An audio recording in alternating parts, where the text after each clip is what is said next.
Uma das coisas mais difíceis para o ser humano é deixar o sentimento de orgulho, arrogância e o egocentrismo. O ser humano, em sua essência, procura sempre ser o centro das atenções. Procura ser melhor do que as outras pessoas, mas no sentido negativo, nem que para isso tenha que pisar na cabeça dos seus semelhantes. Em nossa própria experiência de vida, podemos observar esse tipo de atitude quando, ao enfrentarmos um problema, por causa do nosso orgulho, não procuramos a ajuda de outra pessoa ou não demonstramos vulnerabilidade. No entanto, apesar desse tipo de situação e sentimento, a vida real, não a vida fictícia que a gente muitas vezes cria na nossa cabeça, a vida real aponta de forma escancarada para a nossa limitação humana. Forjamos uma fortaleza ao nosso redor, mas basta uma doença mais grave, um problema relacional mais grave, para que a nossa fortaleza, os nossos muros desabem. O apóstolo Paulo, na carta aos Romanos, ele vai tratar um pouco dessa realidade que o discípulo de Jesus enfrenta. O discípulo de Jesus não está isento de pensar dessa maneira. Apesar de um discípulo de Jesus, conhecer a graça de Jesus, é comum, em diversas situações, ele ser confrontado no seu ego, no seu orgulho ou na sua própria arrogância.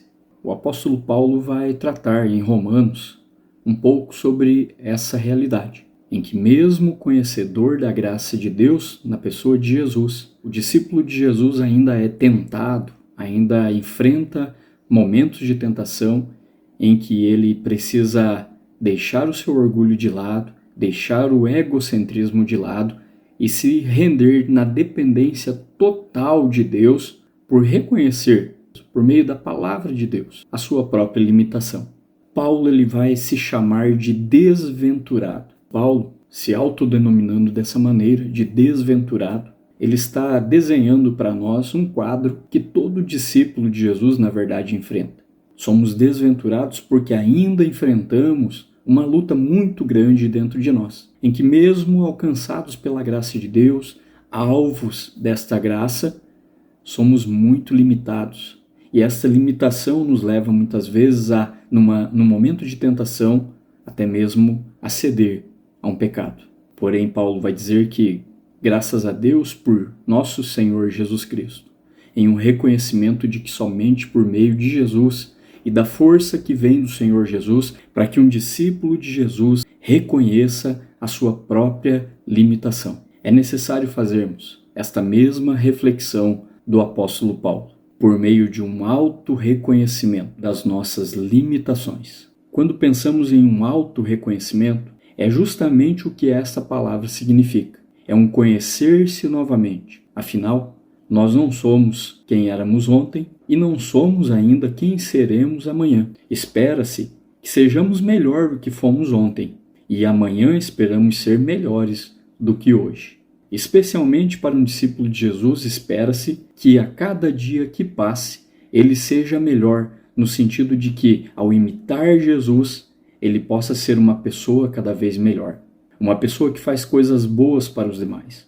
Uma pessoa que vive uma vida justa, íntegra e reta, assim como a Bíblia ensina. E este auto-reconhecimento é necessário, porque ele também nos mostra como está a nossa comunhão com Deus. Podemos observar como o melhoramento da nossa comunhão com Deus está acontecendo ou não a partir de quem Deus diz que nós somos, ou seja, seus filhos, que nos será possível fazermos uma reflexão honesta de nossas limitações. Por meio dessa autoanálise, procurarmos forças em Deus para prosseguirmos neste melhoramento, apesar de ainda limitados. Há um ensinamento na Bíblia fascinante e ao mesmo tempo intrigante, que é pensarmos nas duas naturezas que Jesus tem.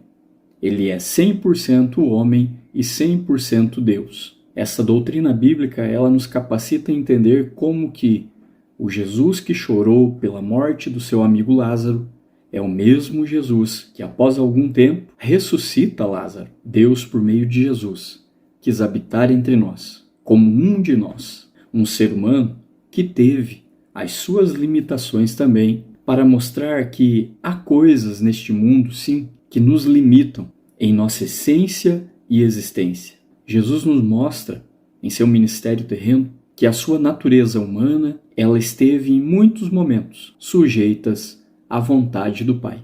Paulo vai dizer também que Jesus ele esvaziou-se a si mesmo, não usurpou o ser igual a Deus, tornou-se em semelhança de homens, a si mesmo se humilhou para obedecer. Paulo vai falar também em outro momento que Cristo nos resgatou da maldição da lei, tornando-se Ele mesmo maldição em nosso lugar. Há 2 momentos também no ministério de Jesus, em que Ele nos mostra a sua limitação como ser humano. Antes da sua crucificação, enfrentando já as agonias daquele momento tão terrível que Ele passaria, Ele ora ao Pai e diz: Pai, se possível, passe de mim este cálice, mas que seja feita a tua vontade, não a minha. E ao chegar no lugar chamado Gólgota, crucificado, Jesus, ele brada em alta voz: Pai, nas tuas mãos entrego o meu espírito. E diz o texto que, após falar isso, Jesus morre. É necessário imitarmos Jesus, reconhecendo em nossa história as nossas limitações, deixarmos o egocentrismo, o orgulho e a arrogância de lado, quebrarmos as fortalezas de uma suposta invulnerabilidade e nos reconhecermos diante de Deus como pessoas que carecem da sua ajuda, da sua graça, da sua misericórdia e do seu amor para todas as coisas.